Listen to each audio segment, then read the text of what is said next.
How about a big wahoo? Wahoo! Today's Wahoo adventure starts in northern Idaho. The route of the Hiawatha is a bike trail that goes along a railroad track that was part of a railroad line that ran from Twin Cities, Minnesota through the Pacific Northwest through this beautiful part of the town, and they've since turned it into a bike trail. You can't miss this one, and I want to give you a few pointers that will help you out here.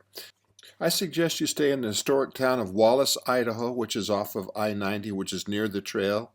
The trail starts at the bottom in Pearson if you want to take it uphill, which is what we did and which I'll tell you about.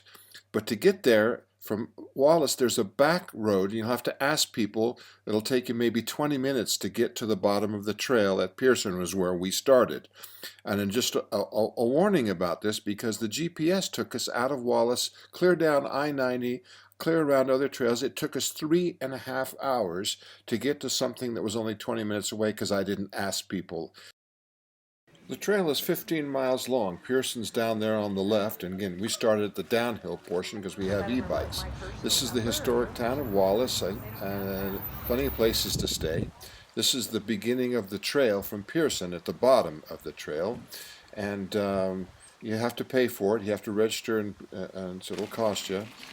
Warning, Pearson is not a town. It's just the trailhead with an outhouse, so people might not know where it is. Absolutely stunning ride that you'll enjoy, and we are in the off season in September, so there were still a number of people there, but in summertime it'll be more crowded. But you'll go over 7 trestles. You'll see it there in the distance. 7 high trestles, and then 10 tunnels that they've rebuilt and refurbished. That makes it quite for a stunning ride. We didn't do the whole trail because of our little detour I told you about. And this has been pretty much the road path. Sort of crushed rock. It's not fine gravel like other pathways. It's a little harder, rougher rock. So my preference would have been, finely crushed gravel, but it's all right with dirt. There's just spectacular scenery when you go over these trestles. It's quite precarious, but they're well built. But if you're a little squeamish about heights, but you see there's plenty of room, and you meet other people along the way.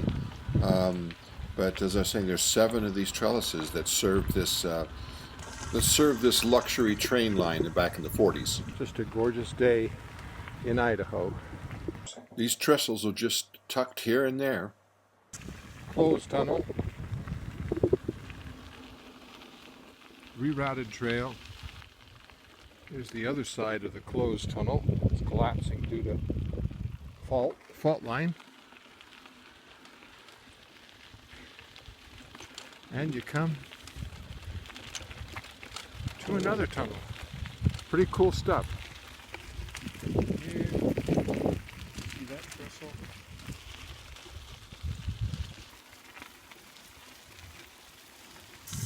This is a very family-friendly trail, and especially the downhill side. It's all downhill if you start at the top of the trail.